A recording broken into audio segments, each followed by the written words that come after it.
And I love it. Thank you. So yeah, the book is called Unbroken, and I'm going to just crack on. So the first poem I'm going to read you is, okay, it's really difficult choosing a set of poems, honestly. I wanted to read them all, but you know, we'll be here until tomorrow. So I've started with the first one, which is called Who Am I? And this collection has got poems in it that are form poems, so they're based on a particular form. They're slam poems, and a lot of spoken word. And like Ash said, they've made it look really good on the page, because I hate editing. I've been doing it for a year, and I'm fed up of it now. You're done now. This is called A Golden Shovel. It's called A Golden Shovel because the poem has the quote or phrase from a famous person, and this is Anne Frank. Anne Frank, who you probably know wrote the diaries during the war. And one of the phrases from that is, "I can shake off everything as I write. My sorrows disappear. My courage is reborn." And a golden shovel takes each of those words and puts them at the end of the line. So if you were to see the poem on the page, you'd have to buy the book to do that. You'll see that each of those words is at the end of the line. Who am I? Who am I? In all this world of possibility, how can I have been born? I would shake my head in disbelief. The odds are off. 1 in 400 trillion. Everything else more worthy than me, as I'm left wondering, why was I born at all?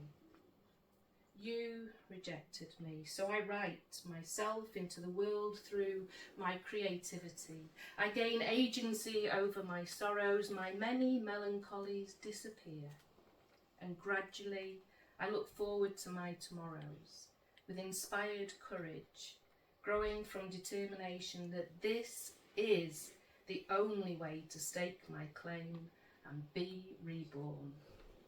Thank you. To you is called Manure, because who doesn't like a good title to a poem? Inside my mind is a fertile void is the first line of this, because I'm aphantasic. I'm one of those poets that can't make images in my mind's eye, which is a funny thing, because people read poetry and go, "Oh, I like that imagery," and I'm going, I'm pleased you can see it. So if you do see any imagery in any of my poem, enjoy it. I put it there specially for you, because I can't see it. Manure. Inside my mind, a fertile void, a humus soft womb that nurtures my hurts, my hopes. A blackboard yearning for an artist with coloured chalks, the gift for writing my thoughts aloud, drawing out my inspiration. Sensing in the vulnerability of the dark, incubating possibilities. My lack of visual imagery releases me. Black, where anything can germinate. Black, where everything can shine. Black, the beauty of my naked mind. Thank you. And I'm realising I'm doing this without the hat, because the confidence is there, but I think you guys like my hats, and so I'm going to wear one. This is the one I've become particularly well known for, because it's the one that's on LinkedIn, and it's actually more famous than me. So, people, yeah, it's the one on the front of the book, which is actually on your book a lot bigger than on my book, because I thought it deserved more prominence. You mean because you changed your mind 2 days before we published? Yeah, actually loved the fact that my ADHD... She really did. I said, "Ashley, I don't like this." And I went, "Are you kidding me?" Good job we live in different cities. You love me, really. I do. This one's called Yorkshire Pudding, so I have to give a nod to Yorkshire because I grew up in Yorkshire.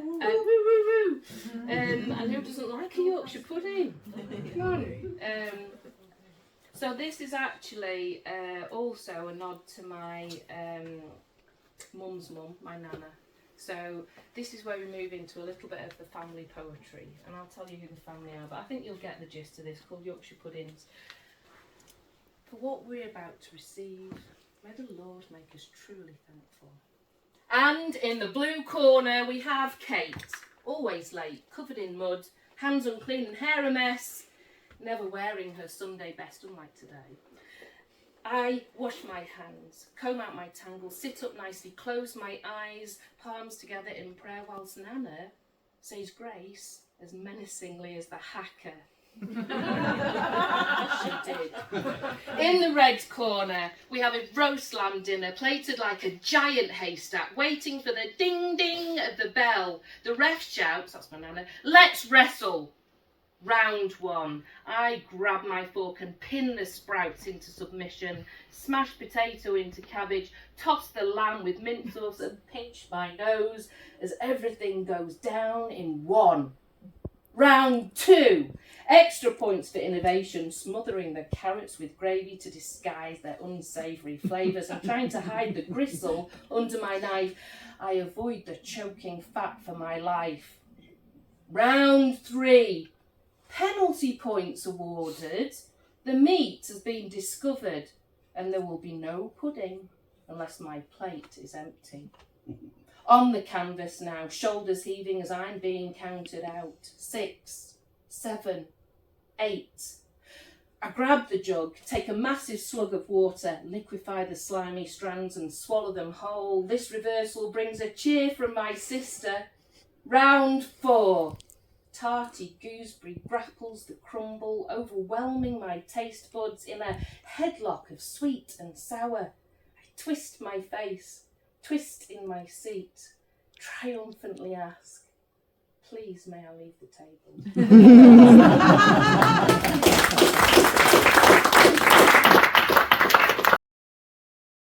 Decide the rules of play, the A's, the B's, the C's, the D's, and we'll label everything they say, so they will fail to succeed unless they tick our box in a cookie cutter way. We've made it very clear, the answer must be ours. Their originality and lateral thinking are a waste of their thinking powers. They must learn to curb creative thought and learn everything by rote. So no matter if they're bored, unless it ticks our box, their thinking is clearly flawed. So despite the fact that children are not made of clay, we're going to judge their talents in a cookie cutter way.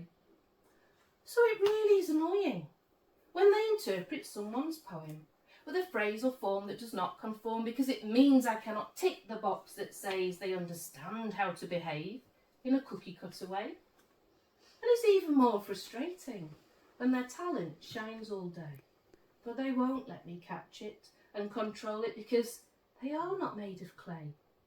But it's so much easier to compare them in a cookie cutter way. So now they're all labelled wrong. And we're both disturbed by this, but rather than it be our problem, it's clearly they who've got it wrong. So, please change your personalities, children, to reflect our worldview. Then we can tick our little box, which dispenses with the problem that is you. And yet, despite the fact that people are not made of clay, organisations persist their measuring in a cookie cutter way. Our collective creativity will be performance managed away. So the human work experience is only ever shades of beige. And despite the fact that not one of us is made of clay, they will only ever recognise you in a cookie cutter way. Their expectations are impossible and the distribution's normal. The categories are now only 3, does not meet, meets exceeds, and the conversations are all formal. Well, I will not be fired in someone else's kiln. I am not glazed to meet the norms. I do not aspire to be plastic clay, so I'm making creativity my enterprise. I'm tossing that cookie cutter away.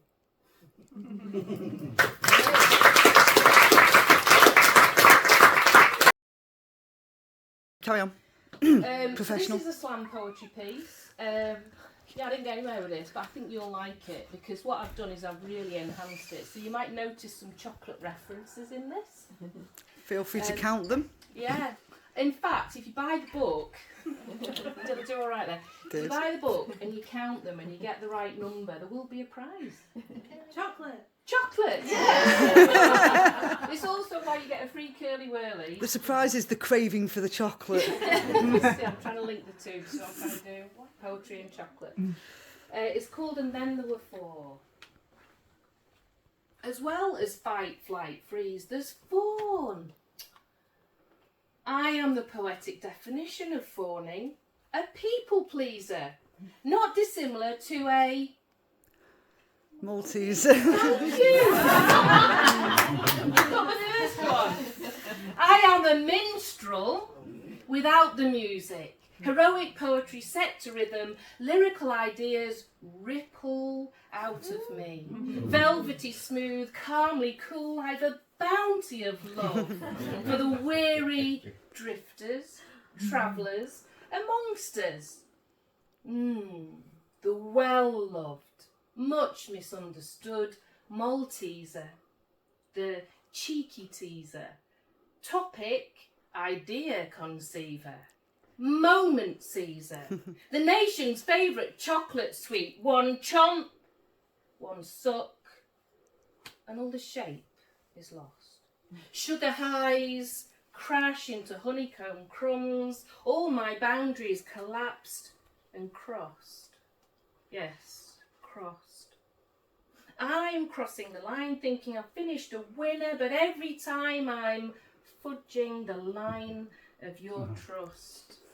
This neurodiversity boundary between you and me makes careful communication a must. My right is your wrong, and your right is a mystery to me. I may be consumed, surrounded by your common sense, but this is my originality. I don't see the difference, don't follow the inference, never know the offence I've committed. I only know I'm not limited by been there befores or not contained by this is the way it's always been done. If there's a new way to see it, a better way to be it, I'm going to follow that path. If you judge a fish by its ability to climb trees, it will live its life believing it is stupid or thinking that you are. I am that fish. I'm a breath of fresh air. Oh, yes. I hope you got that one. Or shall I do it again? I'm a breath of fresh air. Oh, yes. The wild card in the recruitment slate, the unconventional, innovative, impossible to replicate, revelling, rebellious, Kit Kat Kate. Once dressed as a Kit Kat to a job interview, didn't get it. So it's infuriating and anti-diversity when you hire me for this, but expect me to fit in. I refuse. Which was a good one, wasn't it? So subtle. I'm remaining a fish. Imagine the tree as the career ladder.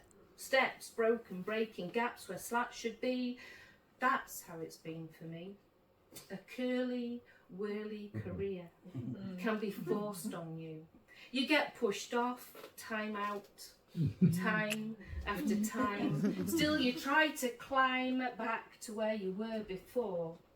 But it's snakes and ladders with loaded dice. That's why Maltesers fawn. That's why fish drown in air. They are serious poem, full of chocolate.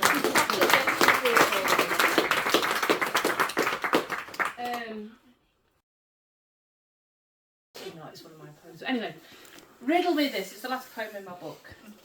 And actually, I ought to read it from the book because you might have edited it and changed it, Ashley, into something better. It's over there. Where is it? There. Behind you.